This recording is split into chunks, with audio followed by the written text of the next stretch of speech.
We're back again. Can I just get the latest on the players who've been away? Solanke, Kyle Moani, anyone who's out maybe available for this weekend? Latest is that everyone that was available for latest Premier League game is available again. And midweek, Pablo was out shortly, as I said, was a precaution. He was good trained today, so that's positive. Kolomwani is just the dead leg is just dragging on, so it's a little bit annoying. Just take a few more days, so he'll not be available. Dom is not available, but yeah, that's the status. Yeah. Are you starting to feel here now less training, game, presser, game? Are you starting to feel it now as the season's really ticking in? Yeah, you can say that. It's definitely been that the last 5 games. So, but yeah, it's fine. It is what it is. Get on with it. Prepare, perform, win. Prepare, win. Perform, win. That's the plan. So yeah, fine. A lot of tough decisions you've got to make daily as a head coach. But João Paulinho, loan to option to potentially permanent, could that potentially be the easiest decision you could make as Tottenham head coach? He's had a great start, hasn't he? Very happy with João. He's done very well for us. Come in, helped the team, performing well, playing centre back and still doing well. So really pleased with him. Yeah, very pleased with him. Finally, Thomas, the Together Against Suicide campaign starts this weekend. Every 90 minutes, someone takes their own life. How important is that we all look out for each other, and what can football do to help with mental health? Yeah, I think we definitely need to help each other and look after that. That's a bad stat, and there's another stat that 1 in 4 is considering committing suicide, which is as bad. So we need to help. I'm very happy that this campaign is going on. I know it's very important for Vinay, our CEO.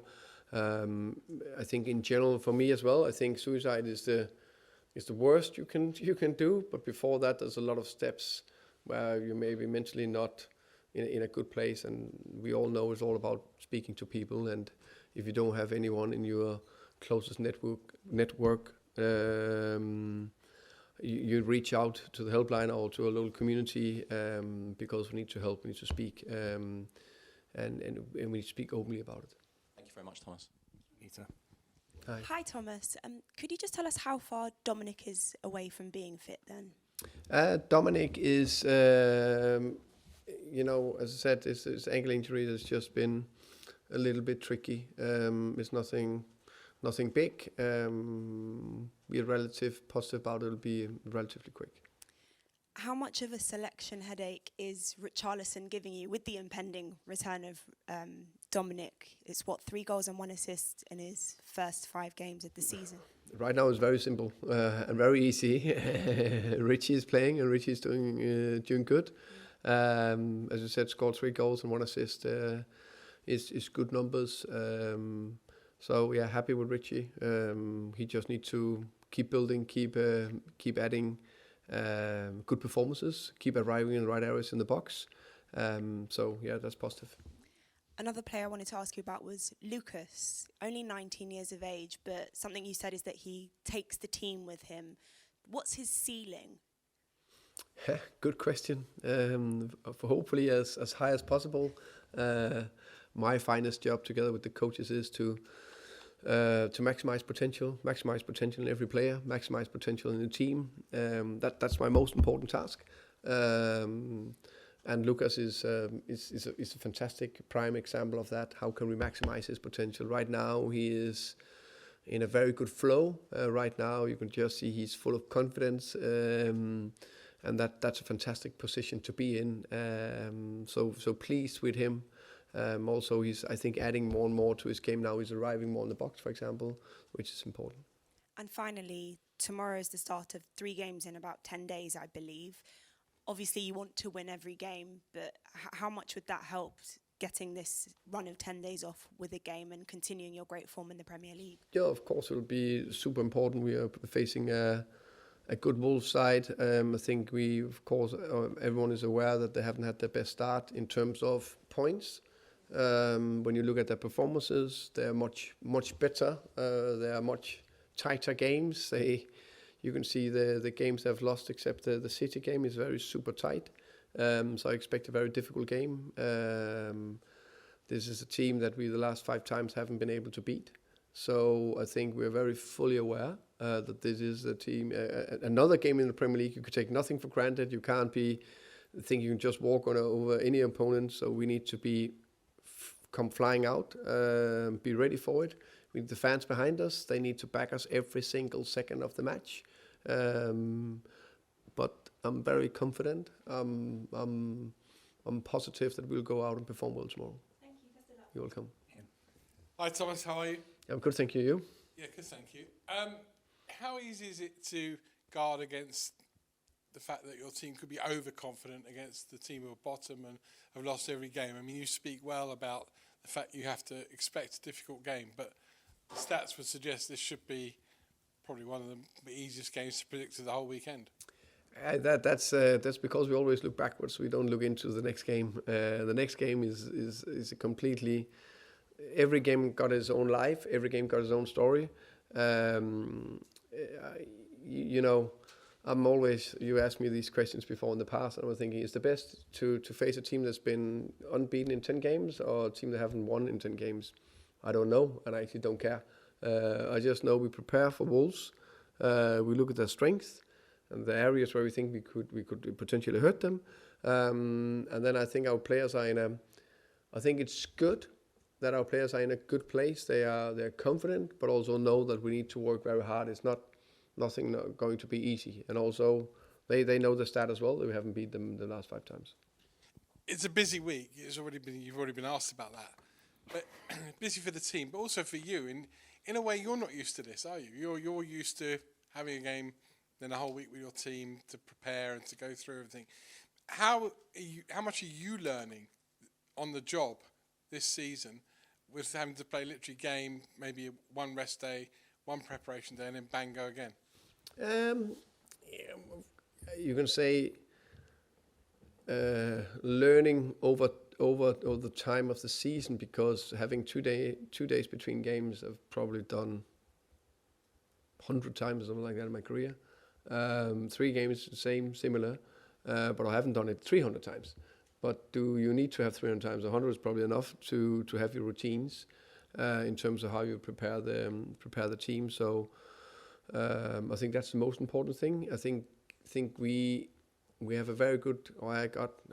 We as a club got a very good coaching group, very good staff where we have a clear idea and process how we want to do it, but we constantly discuss the small details. So, for example, we had some that played a lot of minutes Wednesday night. They are on the second day. We still want to get a little bit out of them, but also some that didn't play that need to get a little bit more out. So how do we get that physical load bang on? Plus we want to get all the details in. So that is the ongoing discussions constantly. And there's no one fit all kind of match day -1. It's a constant small little bit development. So I think it's the discussions that is important. I think we have got a good framework we want to get in, and then constantly developing a bit. You've been asked about the mental health initiative, and obviously Spurs greatly involved in that. Can I ask you, sadly the football community lost Matt Beard last weekend to suicide, and I get the impression it's much better now than it was 10, 20, 30 years ago for players who aren't feeling well and need to come out and talk to managers, coaches, whoever. What about managers? Because, I mean, you can't turn around and say, right, I'm not feeling mentally great today, I want my assistant to come and do a press conference. Or I'm not feeling, it's all getting on top of me a bit, I want my assistant to go and coach on the sidelines. Is there enough care taken for managers, and do you have someone you can go and talk to? Yeah, it's a good question. I think first and foremost is an opportunity to pay tribute to Matt Beard and his loved ones, wife, kids, family, friends, and everyone who worked with him. And I think it's a very relevant question. I think for everyone involved in the game, you say players, of course, that's highly pressurized. But but everyone feel the pressure in a different way. That can be a physio, there can be a performance member of staff, it can be everyone who's involved. And then coming back to that as a manager, for myself, I use good friends, my wife, and then others that are in the environment, so other head coaches, because it's quite unique, I can say, job. And I also said many times before, I've got a leadership mentor that I also use. So I think that to be able to speak to others, I think is very important. And I'm very aware you never know if that pressure, how you call it, stress hits you one day. I will say I'm quite resilient to it, but you never know. You can't neglect it. I think, but speaking open about it, I think it's hugely important. But also understand that this is such a big world, but also a very small world. Okay, we all know each other. It's just because it's so much publicity that makes it a little bit tricky sometimes. Because I know it's the most important thing, or maybe the most important thing of not important things in life. And I think it's important to put it into perspective. Welcome. Thanks, Thomas. Can I just double check on Dom? Is he still feeling any discomfort in his ankle? It's not perfect, but we are going forward in the right direction. And there's been more kind of takeover talk. The club's rejected a third approach in the last couple of weeks.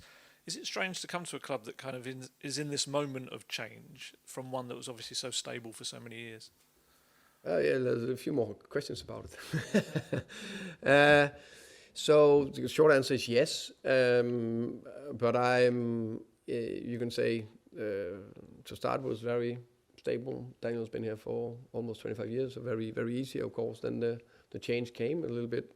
Okay, didn't expect that, but since then the new old owners, or whatever we call it, the Lewis family, has been very transparent, very good in the way they communicated. It's very clear. Club is not for sale. Vinay on top of everything. It's very clear. So for me personally, I feel a very stable environment going into work every day, and I also learned over a lot of years that's the only thing that helps me and helps the team is that I do everything I can to focus on the team and the players. Just want to ask about Luca Williams-Barnett, obviously since his debut. It looks like he's been involved still in first team training. There was a video that went out. How's he been in training? He must be buzzing after making his debut. Yeah, no, of course, very happy. In so many ways, it's I think the first step in many things is always a very important step.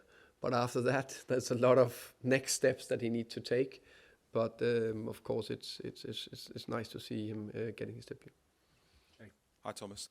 Just following on what Ali said, have you had many interactions with the Lewis family yet? Yeah, I think I said that one of the 2 or 3 times ago. So we had some interactions. Yeah, definitely spoken to them. So it's been good.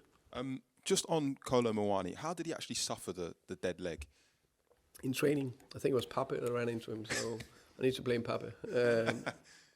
So yeah, it's very unfortunate. It's just a contact injury. So, and it's one of those where sometimes they can take a week. Other times they're obviously now taking a couple of weeks because it started bleeding again, unfortunately. I just wanted to ask you about Radu Dragusin as well. I think he's finally started training with the group again. How's his progress coming along? And yeah, is there any time frame? Sorry. No, sorry, I was interrupting before you finish your question. He's progressing well. He's been on the grass for 3 weeks-ish or something like that. So he's progressing well as he should do. We all know coming back from ACL is a longer one. So it's on track. It will be some weeks before he's able to be involved in the squad. Hi, Thomas. Another one about the ownership, unfortunately. With the Lewis family, you've obviously spoke to them, but have you kind of had a more formal meeting with them to speak about their plans and I guess your plans? I think you spoke not long afterwards about wanting to have that meeting. I wondered, had that taken place, or is it kind of booked up for maybe the October international break? No, we have had more informal chats. Of course, it's about football and the club and the team and all that. But the bigger plans is something we're working along with, and I think it's important to get to know each other and align everything. And I guess just with Dom, he was training earlier this week, wasn't he? Is Yeah. he still training, or has there been sort of a setback? Is that why he's kind of No, not- you know, because when you have that, when there's a bit of pain, it's just to get it right right now. So he's right. He wasn't on the grass today, but he was on the grass early in the week. And I guess just with him, and I guess Kalomani as well, you know, Dom's not played now for a month. Do you need to kind of build them up again when they do come back, rather than them being training and then being on the bench? Is it kind of a process to get ready for the first team? Yeah, I think I think Dom has been running a lot and actually done a lot. So he's in a fine-ish place. Of course, it will take a few weeks to get up to a good place. And Kolomani again, now he's been off the grass for a couple of weeks, so it will take some weeks after that.